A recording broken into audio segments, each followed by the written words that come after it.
नमस्कार, आप देख रहे हैं लोकमंच और मैं हूं आपके साथ वैष्णवी शर्मा। तो बुलेटिन की शुरुआत करेंगे और सबसे पहले बात करेंगे लखनऊ की, जहां उत्तर प्रदेश 2021 और 2022 का बजट पेश हो गया है। इस वक्त की बड़ी और अहम जानकारी आपको लखनऊ से दे रहे हैं। आपको बता दें कि योगी सरकार के कार्यकाल का ये अंतिम बजट होगा। साथ ही बताया जा रहा है कि वित्त मंत्री ने 5.5 लाख करोड़ का ये बजट पेश किया है। आपको बता दें कि वित्त मंत्री सुरेश खन्ना ने ये बजट पेश किया है। साथ ही बजट में किसानों को साधने का प्रयास भी किया जा रहा है। इस वक्त की बड़ी और अहम जानकारी आपको लखनऊ से दे रहे हैं, जो आपको बता दें कि बजट में ग्रामीण क्षेत्रों में ओपन जिम बनाए जाने का ऐलान भी किया गया है।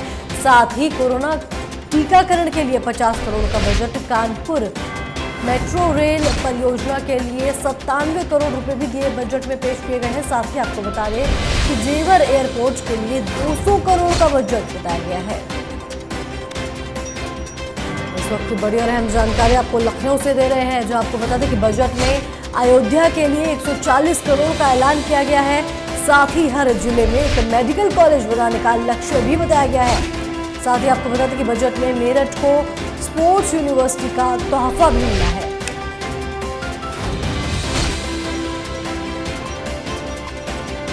इस वक्त की बड़ी और अहम जानकारी आपको लखनऊ से दे रहे हैं, जहां लखनऊ में 2021-22 सत्र का जो है उत्तर प्रदेश में बजट जो है वो पेश हो गया है।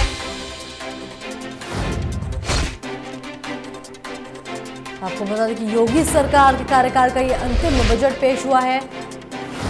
वहीं वित्त मंत्री ने 5.5 लाख करोड़ का एक पूरा बजट पेश किया है, जहां बताया जा रहा है कि बजट में किसानों को साधने का प्रयास किया गया है। साथ ही ग्रामीण क्षेत्रों में ओपन जिम बनाए जाने का ऐलान भी किया गया है।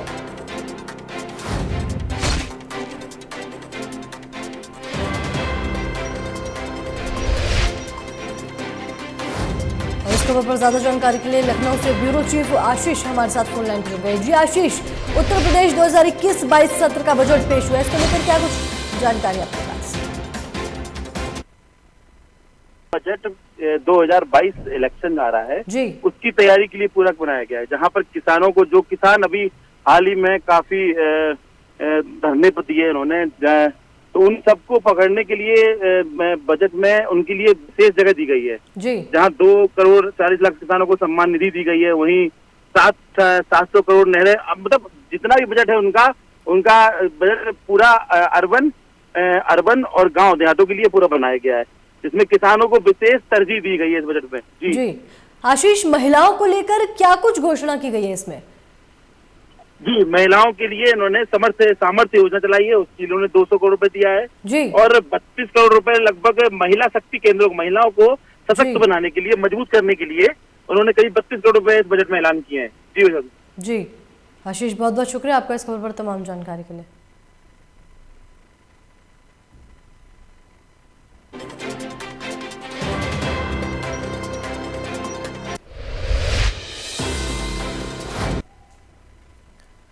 श्री गुरु नानक देव जी के प्रकाश स्थान गुरुद्वारा श्री ननकाना साहिब की आज़ादी के 100 साल पूरे हो गए हैं। वहीं शिरोमणि गुरुद्वारा प्रबंधक कमेटी की तरफ से पहली शताब्दी धूमधाम से मनाई गई है। वहीं इस मौके पर जत्थे की अगुवाई करने वाले शहीद भाई लखमन सिंह धरोवाली से संबंधित गुरदासपुर जिले के गोधरपुर में संघ के सहयोग समागम करवाया गया। आपको बता दें कि इस मौके पर ननकाना साहिब साका से जुड़े शहीदों के 32 परिवारों ने भी हिस्सा लिया।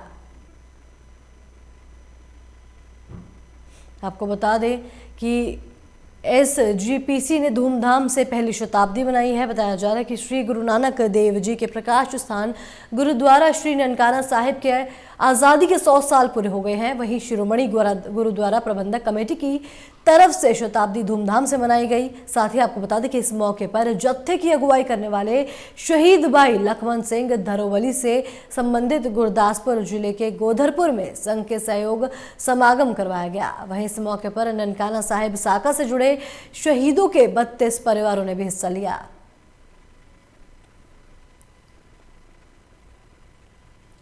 ताजनगरी के ताजमहल पर पूरी दुनिया फिदा है। देश विदेशों से लाखों पर्यटक ताज निहारने के लिए आगरा आते हैं। वहीं वसंत पंचमी के बाद लगने वाली 2 दिवसीय फूल प्रदर्शनी भी ताजमहल के करीब लग चुकी है। प्रदर्शनी में लगे रंग बिरंगे फूल लोगों को अपनी तरफ आकर्षित कर रहे हैं और फूलों से बनी गगरी डोली और मोर हर किसी को अपनी तरफ आकर्षित कर रहे हैं। फूलों की प्रदर्शनी देखने के लिए भारी संख्या में लोग इकट्ठा हो रहे हैं, क्योंकि लॉकडाउन के बाद पहली बार लोगों को प्रदर्शनी में आने का मौका मिल रहा है।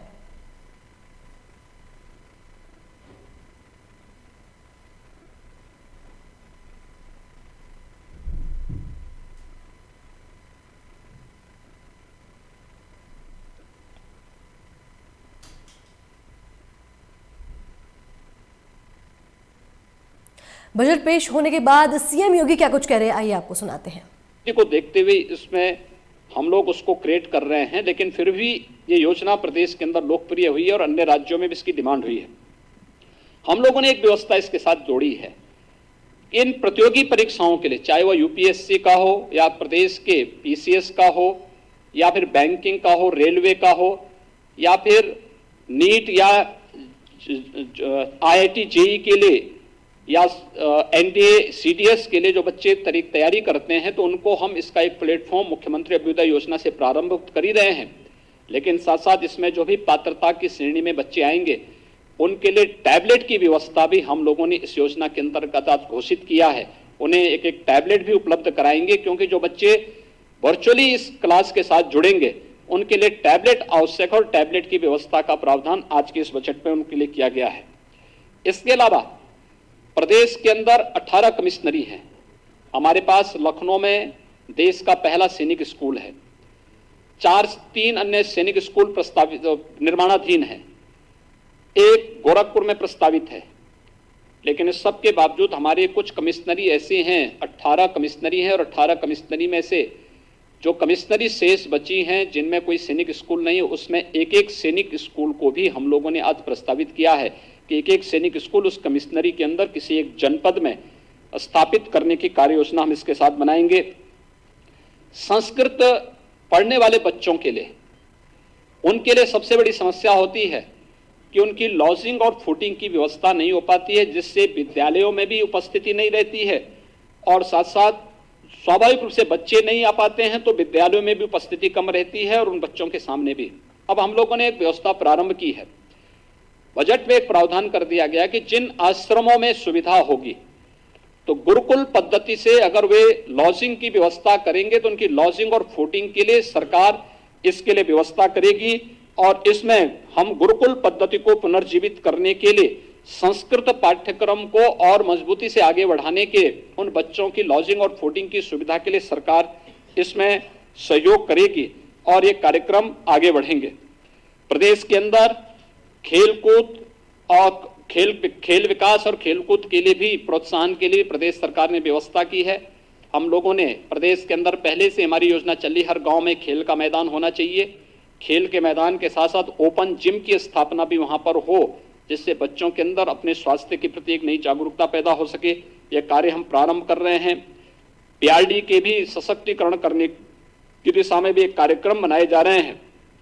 और प्रदेश के अंदर एक व्यवस्था कि जिस कमिश्नरी में कोई राज्य विश्वविद्यालय हमारा अभी नहीं है, 3 राज्य विश्वविद्यालय हमारे वर्तमान में प्रस्तावित हैं, एक सहारनपुर में, दूसरा अलीगढ़ में, तीसरा आजमगढ़ में। इसके अलावा जिस कमिश्नरी में कोई राज्य विश्वविद्यालय नहीं होगा वहां पर हम एक नए राज्य विश्वविद्यालय की स्थापना वहां पर हम लोग करेंगे। इस दिशा से एक बड़ा कार्यक्रम, इस बड़ी घोषणा भी इस बजट में की गई है। इसके साथ ही प्रदेश के अंदर हमारे 69 जनपद ऐसे हैं जिन 69 जनपदों में कोई ना कोई हमारा मेडिकल कॉलेज है, गवर्नमेंट का हो या प्राइवेट क्षेत्र का मेडिकल कॉलेज वहां पर है और बेहतरीन स्वास्थ्य की सुविधा वहां पर उपलब्ध होती है। जिन क्षेत्रों में कोई मेडिकल संस्थान या मेडिकल कॉलेज नहीं, जिन जनपदों में ऐसे 16 जनपद हैं, उन 16 जनपदों में भी पीपीपी मोड में हम लोग नए मेडिकल कॉलेज स्थापना के लिए सहयोग करेंगे। इसकी पॉलिसी हमारी तैयार हो चुकी है और बजट में इसकी घोषणा कर दी गई है। ये प्रदेश के अंदर हेल्थ इंफ्रास्ट्रक्चर की स्ट्रेंथनिंग के लिए एक बहुत बड़ी घोषणा है और ये प्रदेश के स्वास्थ्य सुविधाओं को और बेहतर बनाने में इससे काफी मदद मिलेगी। प्रदेश के अंदर हम लोगों ने कोरोना कालखंड में इस बात को देखा होगा कि प्रदेश के अंदर संगठित और असंगठित क्षेत्र के श्रमिकों के सामने किस प्रकार की समस्याएं खड़ी होती हैं। कोरोना जैसी महामारी के दौरान सारी व्यवस्था अस्त व्यस्त सी हो गई और बड़े पैमाने पर लोगों ने पलायन का रास्ता अपनाना प्रारंभ किया था। उस समय हम लोगों ने फ्री में राशन, भरण पोषण भत्ता और उनके आवागमन की व्यवस्था को सुनिश्चित करने का कार्य किया था।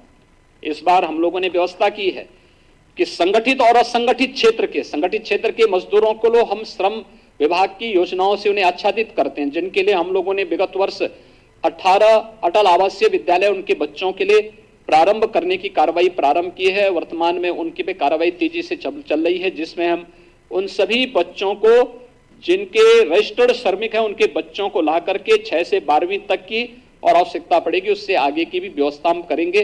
ढेर सारी योजनाएं उनके लिए हम पहले से चला रहे हैं।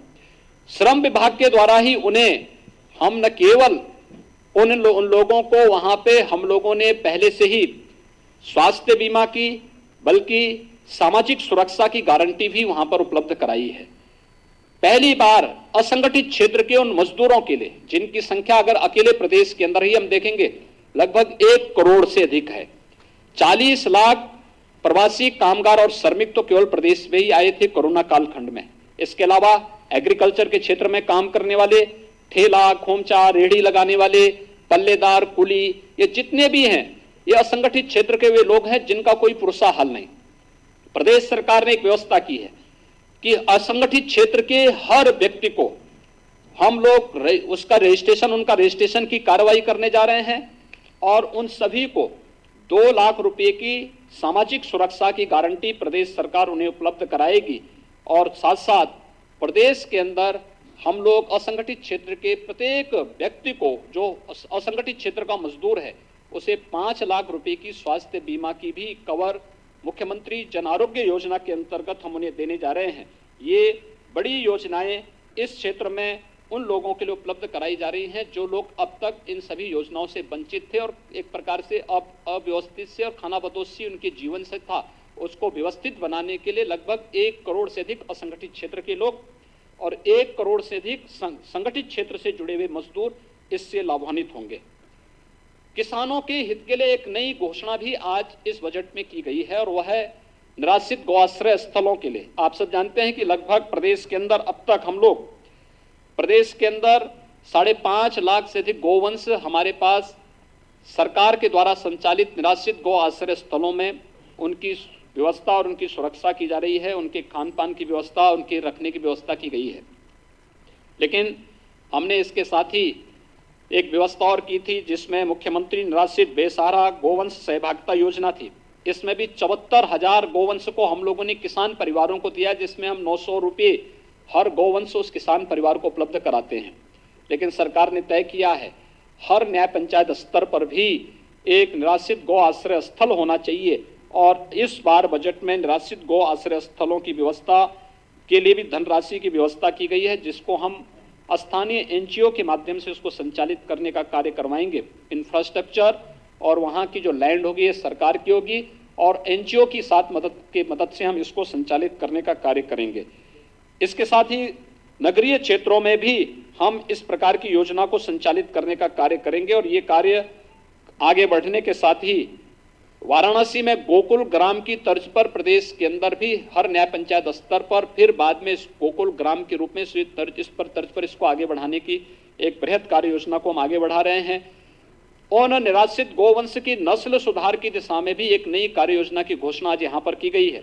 खुरपका और मुंहपका जैसी बीमारियों से मुक्ति का एक अभियान प्रदेश के अंदर युद्ध स्तर पर चल रहा है। टीकाकरण की कार्रवाई लगभग हम पूर्णता की ओर लेके चल रहे हैं, लेकिन ये एक बड़ी योजना उन लोगों के लिए की गई है। प्रदेश के अंदर व्यापारियों के लिए भी जो 5 लाख रुपए की व्यापारी कल्याण की योजना थी, अधिक से अधिक रजिस्ट्रेशन हो, वह भले जीएसटी देता हो या न देता हो, ये बात का विषय है, लेकिन रजिस्ट्रेशन के साथ साथ उन लोगों का रिटर्न भरने की ट्रेनिंग देने और 10 लाख रुपए तक की कोई दुर्घटना उनके साथ होती है, उस व्यापारी के साथ कोई कैजुअलिटी होती तो उसके परिवार को 10 लाख रुपए की एक कवर प्रदेश ने इसमें उपलब्ध करवाने की कार्य किया और प्रदेश ने इसमें काफी बड़ा कार्य इस दिशा में प्रारंभ किया है। यह एक बड़ा कार्य प्रदेश के अंदर आगे बढ़ाने के लिए किया जा रहा है। प्रदेश के अंदर उन क्षेत्रों में जो दूर दराज के क्षेत्र हैं, वहां पे टेलीमेडिसिन के लिए और टेली कंसल्टेशन के लिए भी पर्याप्त व्यवस्था बजट में इस बार की गई है। और इस व्यवस्था के माध्यम से हम लोग काफी बड़े स्तर पर प्रत्येक नागरिक तक बेहतर स्वास्थ्य की सुविधा उपलब्ध कराने में हमें मदद मिलेगी। कुछ नई चीजें जो वास्तव में यहां पर उपलब्ध हो सकती हैं, लखनऊ में हम लोगों ने एक NIV पुणे की तर्ज पर national institute of virology Pune, जो भारत सरकार का संस्थान है और किसी भी प्रकार के वायरस के समय से पहचान करने और फिर उस वायरस के खिलाफ उस प्रकार के वैक्सीन को विकसित करने की दिशा में कार्य किया जा सके, इसके लिए एक उस प्रकार का संस्थान प्रदेश सरकार ने अपने स्तर पर यहां पर बनाने की एक कार्य योजना को बजट में दिया है, जिसमें KGMU, CDRI, AKTU मिलकर के उस प्रकार का एक संस्थान लखनऊ में बनाएंगे, जिससे आने वाले समय में कोविड-19 जैसा कोई अगर वायरस प्रदेश में किसी भी प्रकार का या उत्तर भारत में कहीं भी उसका अटैक होता है तो समय से हम उसकी पहचान कर सकेंगे और उस दिशा से फिर वैक्सीन के निर्माण में भी ये सहायक हो सकेगा। इसके लिए एक बड़ा कार्य यहाँ पर प्रारंभ किया जा रहा है। इसके साथ ही प्रदेश के अंदर हम लोगों ने प्रदेश के अंदर चाहे वह या पूर्व प्रधानमंत्री श्रद्धेय अटल बिहारी वाजपेयी जी के नाम पर चिकित्सा विश्वविद्यालय की स्थापना को हो या प्रदेश के आयुष विश्वविद्यालय का है, प्रदेश के अंदर एक नए हम लोगों ने यहाँ पे विधि विश्वविद्यालय का लॉ यूनिवर्सिटी प्रयागराज में बनाने की कार्रवाई को भी हम लोगों ने इस बजट का हिस्सा बनाया है। तो साथ ही साथ KGMU में institute of virology and infectious disease के साथ ही एक SGPCI के लिए भी एक डायबिटीज रेटिनोपैथी की एक नई घोषणा इस बजट में की गई है, जो स्वास्थ्य क्षेत्र में एक उच्च स्तरीय बेहतरीन सुविधा यहाँ पर उपलब्ध कराने की दिशा में एक नया कार्य यहाँ पर उपलब्ध कराने में काफी मदद करेगा। मित्रों, जल जीवन मिशन हर घर नल पहुंचाने की योजना। जल जीवन मिशन प्रारंभ होने के समय उत्तर प्रदेश का आच्छादन 2% से कम था और आज इसको हम तेजी से आगे बढ़ा रहे हैं और इसलिए व्यापक कार्य योजना। हमारा यह मानना है कि अगर व्यक्ति को शुद्ध पेयजल उपलब्ध हो जाए तो आधी से अधिक बीमारी उसकी दूर हो जाती है।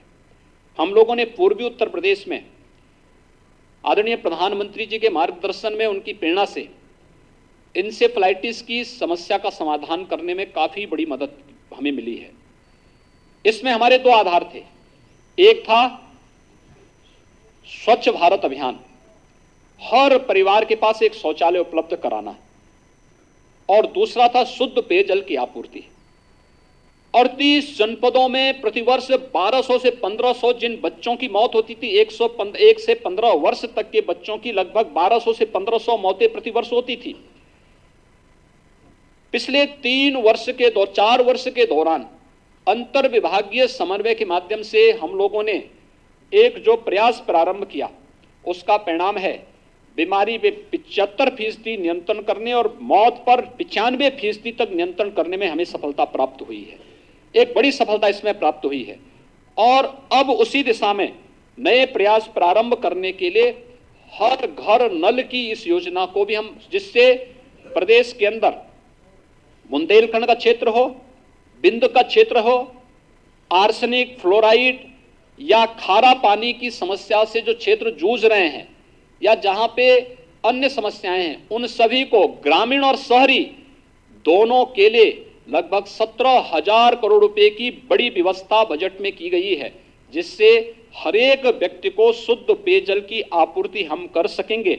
और केवल योजना लागू ही नहीं होना, बल्कि इस योजना को सस्टेनेबल बनाने के लिए जो इस योजना के साथ जुड़ेगा उसको 10 वर्षों तक उस योजना की देखभाल करने की भी जिम्मेदारी लेनी है।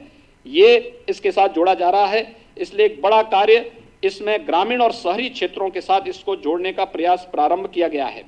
प्रदेश में नगरीय क्षेत्रों का दायरा बढ़ा है। पहले हमारे पास कुल 653 नगर निकाय थे, आज ये बढ़ करके इनकी संख्या लगभग 734 के आसपास इनकी संख्या पहुंच रही है। एक बड़ी संख्या इनकी बढ़ रही है, तो शहरी क्षेत्रों में भी नागरिकों के जीवन स्तर में सुधार करने के लिए 10 स्मार्ट सिटी भारत सरकार ने घोषित की थी राज्य सरकार के साथ मिलकर के। जो 7 अन्य नगर निगम थे उन्हें राज्य सरकार अपने खर्चे पर स्मार्ट सिटी के रूप में डेवलप करने जा रही है और राज्य सरकार के खर्चे पर उनका यहाँ पर विस्तार, उनको स्मार्ट सिटी के रूप में विकसित करने की एक कार्य योजना प्रदेश सरकार ने यहाँ पे प्रारंभ की है। इसके साथ ही 60 शहर हमारे ऐसे हैं जो अमृत योजना से आच्छादित हैं। वहाँ पे पेयजल के साथ साथ सेवर आदि की व्यवस्था के आगे बढ़ाने के साथ ही ग्रामीण और शहरी क्षेत्रों में आवास की सुविधा उपलब्ध कराने और शेष अन्य लोगों के लिए एफोर्डेबल हाउसिंग की स्कीम, जिनके पास अपने स्वयं की लैंड नहीं लेकिन वे शासन की आवासीय सुविधा से लाभान्वित हो सकेंगे, एफोर्डेबल हाउसिंग की स्कीम के साथ हम लोगों ने इस कार्यक्रम को आगे बढ़ाने का कार्य किया है और ये बहुत अच्छे ढंग से प्रदेश के अंदर ये चीजें आगे चल रही हैं। प्रदेश के अंदर हम लोगों ने औद्योगिक विकास के क्षेत्र में ईज ऑफ डूइंग बिजनेस में उत्तर प्रदेश की रैंकिंग में जो सुधार हुआ है, देश ने भी दुनिया ने भी उसको सराहा है। 2016 में उत्तर प्रदेश 14वें स्थान पे था, 2017 में उत्तर प्रदेश 12वें स्थान पर आया और आज उत्तर प्रदेश दूसरे स्थान पर है। ये प्रदेश ने जो रिफॉर्म किए हैं, हम लोगों ने हर एक फील्ड में काफ़ी सुधार किए हैं, जिससे देश के अंदर सबसे अच्छे गंतव्य के रूप में प्रदेश बना है। इस दौरान आपने देखा होगा, देश कोरोना कालखंड के दौरान जब हर जगह अव्यवस्था थी, लोग अपने को नहीं संभाल पा रहे थे, तब हम कोरोना प्रबंधन की बेहतरीन उदाहरण भी प्रस्तुत कर रहे थे इतने बड़े प्रदेश में। लेकिन साथ साथ हम लोगों ने प्रदेश के अंदर बहुत सारे ऐसे उदाहरण भी प्रस्तुत किए जिसमें देश का पहला डिस्प्ले यूनिट उत्तर प्रदेश में आया है और यह चीन से आया है। ये निवेश चीन से उत्तर प्रदेश में आया, जिसमें लगभग 5,000 करोड़ रुपए का निवेश होने जा रहा है। प्रदेश में डाटा सेंटर पार्क की स्थापना के लिए 6,000 करोड़ रुपए की ये कार्य योजना क्रियाशील हो चुकी, यानी इसमें कार्य प्रारंभ हो चुका है। प्रदेश के अंदर ऐसे ही अभी आइका का एक 5,500 करोड़ रुपए के नए निवेश को लेकर के भी जो जिनका सर्विस सेक्टर में बहुत बड़ा रोल है, उन पर उनके द्वारा यहाँ पर एक नए निवेश को यहाँ पे प्रारंभ किया गया है। ये इसलिए संभव हो पाया है क्योंकि हम लोगों ने इस फील्ड में जो कार्य किए हैं उसके माध्यम से इसमें काफ़ी इससे संभावनाएं इससे आगे बढ़ी हैं। प्रदेश के अंदर हम लोगों ने निवेश की संभावनाओं को आगे बढ़ाने के लिए सुरक्षा का एक माहौल दिया है। अपराध की प्रकृति समय के अनुरूप बदली है और प्रदेश सरकार ने इस चीज को सुनिश्चित किया है, बजट में हमने इसका प्रावधान किया है कि प्रदेश का पहला फॉरेंसिक एक इंस्टीट्यूट यहाँ पे हम लोग लखनऊ में स्थापित करने जा रहे हैं। इसके साथ ही यहाँ पे एक सेंटर ऑफ एक्सीलेंस भारत सरकार की मदद से हम लोग यहाँ पर लखनऊ में ही स्थापित करने जा रहे हैं। प्रदेश के सभी रेंज स्तर पर 18 रेंज हैं पुलिस के, 18 रेंज स्तर पर 18 फॉरेंसिक लैब जो लेवल 2 और लेवल 3 की हैं, इन्हें वहां पर स्थापित करने के लिए भी हम लोगों ने बजट का प्रावधान किया। तेजी से इस पे कार्य चल रहा है। प्रदेश में 2016-17 तक केवल एक साइबर थाना था, आज हम लोग हर जनपद में साइबर थाना स्थापित करने की कार्रवाई को युद्ध स्तर पर आगे बढ़ा चुके हैं। ये प्रदेश को नए यानी समय के अनुरूप हम लोग प्रदेश के अंदर अपराध और अपराधियों पर अंकुश कसने के लिए उस प्रकार की प्रभावी कार्रवाई कर सकेंगे, ये हम लोगों ने यहाँ व्यवस्था की है। प्रदेश के अंदर सूक्ष्म लघु मध्यम उद्यम प्रदेश में रोजगार सृजन का एक बहुत सशक्त माध्यम है और इस सशक्त माध्यम का उपयोग भी प्रदेश ने किया है और बजट में इसका प्रावधान किया है कि प्रदेश में एक तो बंद पड़ी जो हमारी कताई और स्पिनिंग मिली थी, इनको हम फिर से पीपीपी मोड में चलाने और अन्य तरीके से इनके लिए हम लोगों ने एक कार्य योजना के लिए बजट में इसका प्रावधान किया है। प्रदेश साथ ही साथ प्रदेश के अंदर हम लोगों ने ओडीओपी की योजना को, जो देश के अंदर एक लोकप्रिय योजना बनी है, इस योजना को प्रोत्साहित करने के लिए भी हम लोगों ने बजट में इसका प्रावधान किया है।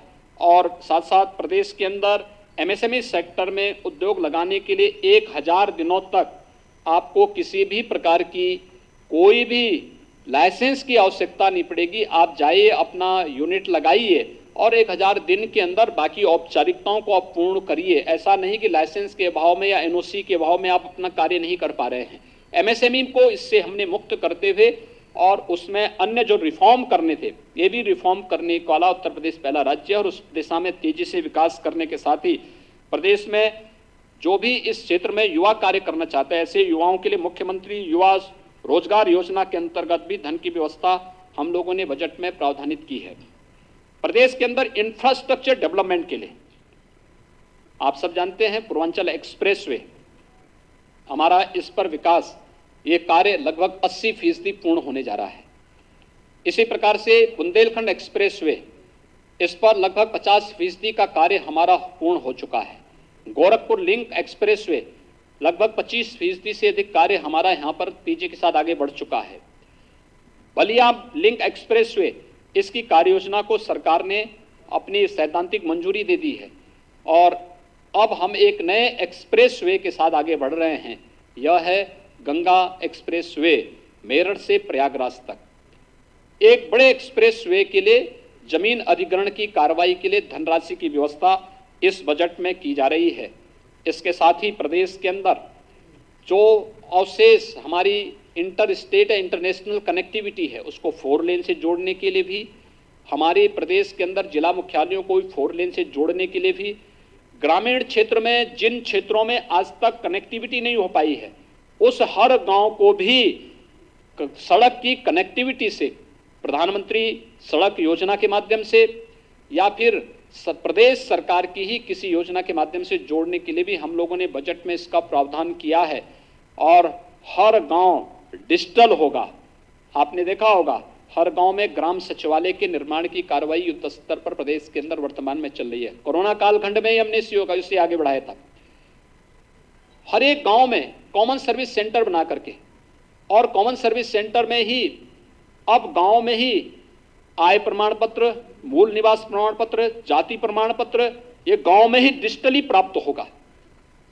इसके साथ ही हर गांव में एक बैंकिंग कॉरेस्पॉन्डेंट सखी, गांव की हर एक महिला को गांव में ही रोजगार मिलेगा और अब बैंकिंग कॉरेस्पॉन्डेंट सखी के रूप में ही गांव में अपनी सेवा दे पाएगी। लोगों को बैंकों तक जाने और बैंकों के सामान्य कामकाज को और समय को बचत करने में एक बहुत निर्णायक भूमिका, क्रांतिकारी निर्णय इस क्षेत्र में एक तो लिया गया है। दूसरा, हर गांव में एक सामुदायिक शौचालय में भी गांव की एक महिला को रोजगार देने के लिए भी कार्य युद्ध स्तर पर प्रारंभ हुआ है। यानी रोजगार सृजन की दिशा में एक बड़ा कार्य इस क्षेत्र में हुआ है। लेकिन साथ ही हम लोगों ने एयर कनेक्टिविटी को भी बेहतर किया है। आप सब जानते हैं एयर कनेक्टिविटी में अयोध्या में हमारा जो एयरपोर्ट है, इंटरनेशनल एयरपोर्ट के रूप में इसे हम डेवलप करने जा रहे हैं और यहाँ की कनेक्टिविटी को बेहतर, यहाँ पर हम लोगों ने एयरपोर्ट के निर्माण की कार्रवाई को युद्ध स्तर पर हमारा एक कार्य चल रहा है। अयोध्या एक एयरपोर्ट के रूप में विकसित होगा। इसको बाद में एक हम लोग इंटरनेशनल एयरपोर्ट के रूप में डेवलप करेंगे।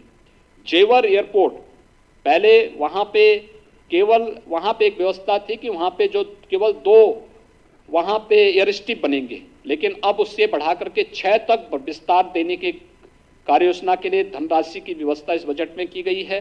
जेवर का हमारा एयरपोर्ट एशिया का सबसे बड़ा एयरपोर्ट बनने जा रहा है।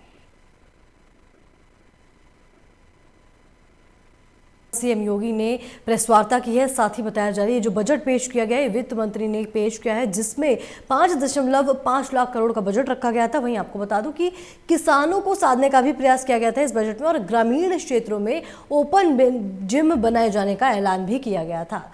और इसी के साथ इस बुलेटिन में फिलहाल इतना ही। बाकी की तमाम खबरों के लिए देखते रहिए लोकमंच।